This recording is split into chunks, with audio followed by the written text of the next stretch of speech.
Halo, assalamualaikum warahmatullahi wabarakatuh. Balik lagi di channel aku, Arini Indi Khair. Apa kabar nih teman-teman semuanya? Semoga selalu sehat, selalu bahagia, dan selalu semangat. Oh iya, aku mau ngasih tahu sama kalian bahwa video aku ini dilengkapi dengan terjemahan bahasa Inggris, bahasa Arab, bahasa Korea, dan bahasa Cina. Semoga bisa bermanfaat secara internasional dan bisa diambil hikmahnya ya teman-teman. Dan bagi kalian yang belum subscribe aku, bantuin yuk dengan cara subscribe di bawah ini. Klik di bawah ini. Yuk, 3, 2, 1. Makasih ya untuk supportnya. Dan kalau kalian juga mau follow Instagram aku, boleh banget, ada di description box linknya. Klik di bawah ini ya. Makasih guys. Jadi di video kali ini aku pengen membahas tentang 9 fakta ibu yang viral menggorok anak kandungnya yang ada 3 orang di Brebes, Jawa Tengah. Yang lagi viral banget dan kasusnya baru aja kita dapetin beberapa hari ini. Nah, kasus penggorokan yang dilakukan oleh Kanti Utami 35 tahun terhadap 3 orang anaknya pada Minggu 20 Maret 2022. Ini sangat viral ya teman-teman, di TikTok, di Instagram, dimanapun, hingga masih banyak yang memperbincangkannya melalui media sosial. Saya mengambil dari popma.com, banyak yang menyalahkan, ada juga yang mendoakan, ada juga yang mendukung untuk kesembuhan mental health-nya Ibu Kanti Utami. Tak hanya itu saja, para netizen pun masih menunggu penyelidikan dari polisi terkait kasus pembunuhan yang terjadi di desa Tonjong, Kecamatan Tonjong, Kabupaten Brebes, Jawa Tengah. Nah, banyak sekali yang penasaran dengan hukuman apa yang akan diterima atau yang akan dijatuhkan untuk Ibu Kanti Utami. Fakta pertama, peristiwa penggorokan anak ini terjadi pada pagi hari. Ibu Kanti Utami menggorok ketiga anaknya pada waktu subuh hari, tepatnya pada pukul 4.30 waktu Indonesia Barat. Nah, kejadian ini pertama kali diketahui oleh bibi korban, yaitu Hamidah, Ibu Hamidah yang mendengar suara teriakan. Dan kala itu, pintu kamar mereka tertutup dan terkunci rapat, sehingga tidak bisa dibuka oleh Ibu Hamidah. Dan Ibu Hamidah ini akhirnya meminta tolong kepada orang lain, yakni Iwan, yang seorang laki-laki, mungkin tenaganya lebih kuat, dan keduanya bekerja sama untuk membuka pintu menggunakan palu. Fakta kedua adalah pelaku menggorok ketiga anaknya menggunakan cutter. Setelah pintu terbuka, Ibu Hamidah dan Bapak Iwan melihat Kanti Utami menggorok ketiga anaknya menggunakan cutter. Diketahui cutter tersebut baru saja dibeli oleh Ibu Kanti 1 hari sebelumnya. Jadi memang sengaja ya, memang berencana. Saat itu Kanti mengatakan ingin menggunakan cutter tersebut untuk memotong ayam. Jadi alasannya masih masuk akal untuk memasak ya, teman-teman. Fakta ketiga, 1 anaknya meninggal dunia dan 2 lainnya kritis. Saat pintu terbuka, Ibu Hamidah dan Iwan pun melihat kondisi salah satu anak dari Ibu Kanti Utami ini, yakni berinisial ARK, 7 tahun, telah meninggal dunia di atas kasur. Dia kehabisan darah karena leher kirinya digorok oleh Ibu Kanti sepanjang 12 cm. Dan dengan kedalaman 5 cm. Kemudian melihat kejadian ini, Ibu Hamidah dan Bapak Iwan langsung meminta pertolongan terhadap warga sekitar untuk melakukan evakuasi yang mengantarkan para korban ini, ARK dan 2 saudara-saudaranya, ke rumah sakit terdekat. Fakta keempat, jenazah anak yang meninggal dunia langsung dimakamkan di hari yang sama. Setelah mengetahui ARK meninggal dunia, ia langsung dievakuasi ke rumah sakit untuk menjalani pemeriksaan. Setelah itu jenazah langsung dipersiapkan untuk dimakamkan. Almarhum ARK 7 tahun dimakamkan di tempat pemakaman umum Sokawera yang tidak jauh dari rumah pada Minggu 20 Maret 2022. Fakta kelima, 2 anak lainnya yang kini menjalani operasi di rumah sakit. Kedua anak Kanti Utami lainnya yaitu KSZ 10 tahun dan E 5 tahun mengalami banyak luka sayatan di tubuhnya. Keduanya langsung menjalani perawatan di RSUD Margono Banyumas dan mereka harus menjalani operasi pada bagian luka-luka sayatan yang diperbuat oleh ibu kandungnya sendiri terhadap tubuh mereka. Dan kini kondisi KSZ dan E sudah membaik dan bisa diajak berkomunikasi. Dan kata petugas rumah sakit sudah menjalani operasi karena luka-luka sayatannya dan sudah bisa diajak berkomunikasi. Ngobrolnya sudah nyambung, tutur Tri Murdiningsih, anggota DPRD Brebes yang mendampingi keluarga korban saat menjenguk ke rumah sakit. Fakta keenam, kini pelaku telah diamankan oleh pihak kepolisian. Setelah kejadian penggorokan ini terungkap, Ibu Kanti Utami sebagai pelaku langsung diamankan oleh pihak kepolisian setempat. Pelaku adalah ibunya, sudah kami amankan, ini masih diproses, kata Kasat Reskrim Polres Brebes AKP Syuaib Abdullah, Minggu 20 Maret 2022. Tim kepolisian pun telah mengamankan cutter yang digunakan pelaku untuk menggorok ketiga buah hatinya. Selain itu, polisi pun telah memasang polis line di rumah pelaku untuk pemeriksaan TKP lebih lanjut. Dan tak lupa mereka pun meminta keterangan dari warga yang tinggal di sekitar rumah korban. Yang ketujuh adalah alasan pelaku melakukan penggorokan pada ketiga anaknya yang kemudian viral. Setelah diamankan, pelaku memberikan penjelasan terkait alasan penggorokan yang dilakukannya terhadap anak-anaknya. Alasan pertama yakni terkait masalah ekonomi. Diketahui sang suami sering menganggur sehingga tak dapat menafkahi keluarga. Ibu Kanti berkata, suami saya sering nganggur. Saya nggak sanggup lagi kalau suami kontraknya sudah habis, terus nganggur lagi, ucap Ibu Kanti Utami. Selain itu, ia pun mengatakan bahwa melakukan perbuatan keji tersebut untuk melindungi sang anak agar tak merasakan sedih yang berkepanjangan. Saya ingin menyelamatkan anak-anak biar enggak dibentak-bentak, biar mereka mati aja, enggak perlu ngerasain sedih kayak saya, lanjutnya. Hal ini diungkapkan Ibu Kanti karena dirinya terlalu sering dibentak oleh sang suami. Saya ini nggak gila, pengen disayang sama suami, tutur Ibu Kanti. Fakta ke-8 adalah viral. Ternyata pelaku adalah perias pengantin profesional atau makeup artist. Setelah kejadian ini viral, profesi Ibu Kanti Utami pun terungkap. Dan ternyata ia adalah seorang perias profesional. Ia kerap mendandani para pengantin. Informasi ini diungkapkan oleh pemilik akun TikTok @ina.hamdani. Melalui video TikToknya, Ina memperlihatkan foto-foto Ibu Kanti Utami yang mendandani pelanggan dengan sangat telaten. Pada caption unggahan TikToknya, Ina pun mengirim doa terbaik untuk Ibu Kanti. Umi Kanti, semoga segera sehat fisik dan mentalmu. Semoga Allah mengampunimu. Dalam video tersebut, Ina juga menuliskan jika seorang perempuan membutuhkan dukungan dan kasih sayang agar memiliki mental yang sehat dan waras. Fakta ke-9, suaminya merupakan seorang wira swasta di Jakarta. Berdasarkan keterangan dari AKP M. Yusuf selaku Kapolsek Tonjong, suami dari Ibu Kanti Utami yaitu adalah berinisial AL adalah seorang wira swasta di Jakarta. Dulu pernah bekerja sebagai satpam, namun kabar terakhir suami yang bersangkutan beralih menjadi wira swasta, tutur Bapak Yusuf.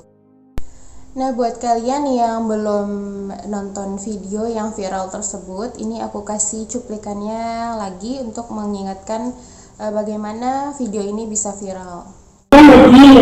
Iya. Dari kecil saya udah dikurung. Dikurung sama siapa? Semuanya. Semua itu siapa? Itu saya. Ibu namanya siapa? Namanya Kanti Utami. Kanti Utami. Saya lagi mau ganti nama. Ganti nama apa? Mutmainah ya. Mutmainah. Cantik kan namanya. Cantik sekali. Saya nggak gila. Iya. Saya Mungkin. pengen disayang. Pengen disayang sama siapa? Sama suami. Suaminya di mana? Tapi suami saya sering nganggur, saya nggak sanggup kalau kontraknya habis nganggur lagi. Kontrak apanya? Rumahnya atau kerjanya? Kerjanya. Oh, Saya kenapa? menyelamatkan anak-anak. Biar nggak hidup susah. Emang hidup susah itu sama siapa? Gara-gara saya mereka hidup nggak susah. Tinggal di rumah. Saya udah dikasih kuliah sama anak saya nggak mau. Amin itu siapa? Kakaknya suami saya. Kenapa? Saya cuma mau tobat sebelum saya mati. Saya cuma mau menyelamatkan anak-anak biar gak dibentak-bentak. Oh, terus cara menyelamatkannya gimana? Mendingan mati aja. Oh, Gak perlu ngerasain sedih. tapi sekarang sedih sekali, sakit lagi. Gimana? Harus mati biar gak sakit. Kayak saya dari kecil nggak ada yang tahu saya meninggal berulang tahun. Sedih banget ya Ibu Kanti. Jujur aku sedih banget ngeliat videonya Ibu Kanti yang lagi di dalam penjara ya.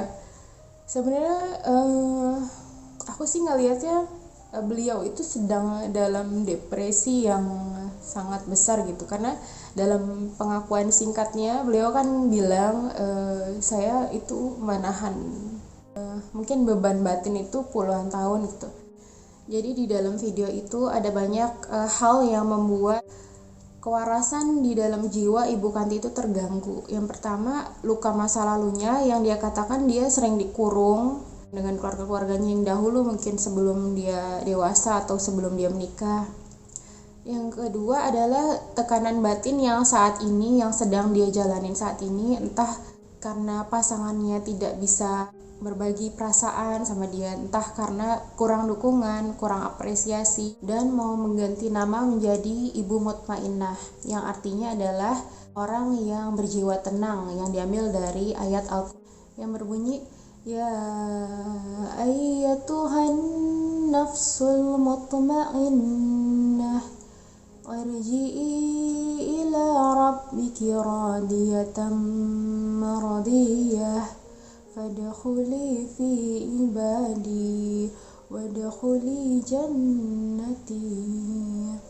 Jadi Ibu Kanti Utami tadi pengen merubah namanya menjadi orang yang tenang, jiwa yang tenang gitu. Mungkin karena memang banyak sekali tekanan depresi yang dialami oleh Ibu Kanti.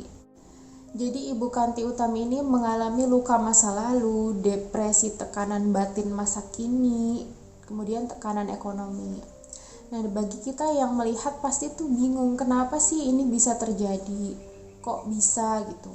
Nah, jika dalam kasus-kasus kejahatan seperti ini akan ada tim khusus untuk mendalami kasus, yaitu tim psikiatri forensik. Jika seseorang terkena gangguan mental, maka akan terganggu fungsi-fungsi dalam otaknya, fungsi-fungsi kognitif atau daya berpikirnya. Nah, pada penderita depresi akan terganggu pada memorinya, pada daya ingatnya, pada perhatiannya, konsentrasinya, information processing atau cara dia memproses informasi itu akan terganggu, kemampuan menilainya akan terganggu, kemampuan mengambil keputusan yang benar, yang bijaksana itu akan terganggu. Jadi beberapa hal ini akan terganggu di dalam otak seorang yang terkena depresi. Kemampuan menilai benar salah, dosa atau tidak, halal atau haram, jahat atau baik, semuanya ini terganggu. Jadi mengambil keputusannya juga melenceng dari orang yang normal. Makanya yang sehat dan kita tidak mengalami apa yang dialami oleh orang yang depresi akan bingung gitu. Bagaimana hal ini bisa terjadi? Kok bisa gitu? Karena lain daya pikirnya dengan akal sehat pada umumnya. Jadi bagi kita yang sehat yang tidak mengalami itu akan tidak masuk akal di pikiran kita. sehingga mereka terpikir untuk bunuh diri, bunuh orang, mengambil milik orang, kleptomania, menyakiti orang, menipu orang, menghayal, berbohong, dan banyak lagi jenis-jenis sakit kejiwaan yang menurut kita itu tidak masuk akal untuk dilakukan. Maka jangan kita pernah menyepelekan sakit yang diderita orang lain. Jangan kita menyepelekan penderitaan orang lain, karena kekuatan hati orang beda-beda, kekuatan mental orang itu beda-beda. Masa lalu orang, masa kecil orang itu beda-beda, dan ketika sudah parah dia membutuhkan psikoterapi yang berproses lama dan tidak instan untuk menjadi kembali bahagia dan sehat lagi. Karena ini gak ada hubungannya dengan perasaan bersyukur orang, imannya orang. Apalagi kalau ada ibu-ibu yang julid, itu tuh cuman kurang iman, itu tuh kurang bersyukur, tanpa dia mengetahui apa yang dialami ibu ini, dan tanpa dia juga mengetahui kondisi internal yang ada di dalam tubuh penderita ini gitu. Jadi kalau kita nggak tahu, kita harus beri support atau beri doa, itu aja. Kita nggak boleh menghakimi orang, karena banyak hal yang bisa mengacaukan keseimbangan kimia yang ada di otak seseorang, dan orang penderita depresi ini akan menjadi tidak rasional. Bisa terjadi pengambilan keputusan, yaitu menyakiti diri sendiri, merusak miliknya sendiri. Dalam hal Ibu Kanti ini, dia merusak anaknya, membunuh anaknya, karena merasa tidak becus menjadi ibu, tidak pantas menjadi ibu, lelah menjalani kehidupannya. Dalam hal ini, Ibu Kanti menyerahkan semuanya kepada Tuhan, jiwa plus raga anak-anaknya. Itu pengambilan keputusan dari Ibu Kanti, dari proses berpikirnya yang salah dan melenceng ya. Karena kelelahan fisik yang menanggung beban nafkah ketika suami itu tidak menafkahi karena menganggur, kemudian menanggung pengurusan rumah tangga, mengurus 3 anak, mengurus pekerjaan juga, mengurus nafkah, dan menjadi overload dari beban yang dia tanggung gitu, melebihi dari kemampuannya sendiri. Dan di Indonesia ada 20% ibu yang mengalami depresi. Dan ini adalah data yang terdata. Mungkin yang tersembunyi adalah seperti fenomena gunung es yang tidak didata gitu. Nampaknya sedikit, nampaknya hanya ujungnya. Tapi yang di bawah air itu masih sangat banyak dan tidak terungkap. Jadi tolong kita sebagai keluarga juga aware, bukan cuma nafkah yang menjadi tanggung jawab suami, tapi lahir batinnya keluarga itu dipenuhi, diapresiasi, beri bantuan, beri kasih sayang, beri rasa memiliki, rasa kasihan, beri dia rasa diinginkan, perasaan bahwa dia itu berharga. Itu harus diberikan baik dari suami maupun dari istri, saling gitu. Baik juga dari orang tua maupun anak ke orang tua. Karena ibu bukan hanya sekedar mesin pencetak anak dan mesin cleaning house. Dan bapak-bapak juga bukan sekedar mesin pencetak uang. Jadi di sini harus saling membahagiakan dalam rumah yang memang utuh gitu. Apalagi jangan melakukan silent treatment, yaitu adalah sebuah KDRT emosional, kekerasan dalam rumah tangga yang dampaknya sangat bahagia walaupun hanya mendiamkan. Silent treatment itu mengabaikan atau mendiamkan, karena itu membuat berujung pada perasaan tidak berharga, berujung pada perpisahan, perceraian, akhirnya broken home, berujung pada bunuh diri. Dan jangan kita pernah menanggung sendirian beban jiwa kita, beban hati kita. Jika Anda punya pasangan hidup atau belahan jiwa, atau sahabat, atau orang tua, bukan berarti Anda melimpahkan ke orang lain seperti kita jadi bentak-bentak orang, banting barang, supaya kita plong gitu. Bukan itu cara penyelesaiannya, tapi kita bercerita, kita minta solusi, tukar pikiran, saling memberikan sentuhan fisik, berpelukan, saling memberikan senyuman, penguatan gitu. Karena jika seseorang bercerita tentang kesulitannya, kelelahannya, kegelisahan batinnya, itu bukan berarti dia itu lemah, bukan berarti dia nggak bersyukur, atau bukan berarti dia mengeluh. Tapi dia cuma ingin kembali merasakan bangkit, ingin merefresh, hormon semangatnya kembali penuh gitu ketika setelah bercerita, kembali menjadi lebih kuat, lebih tegar, semakin tahan banting terhadap segala ujian yang ada di kehidupannya. Jadi memang manusia itu makhluk sosial, dan dia semakin yakin bahwa ada orang yang peduli sama saya gitu.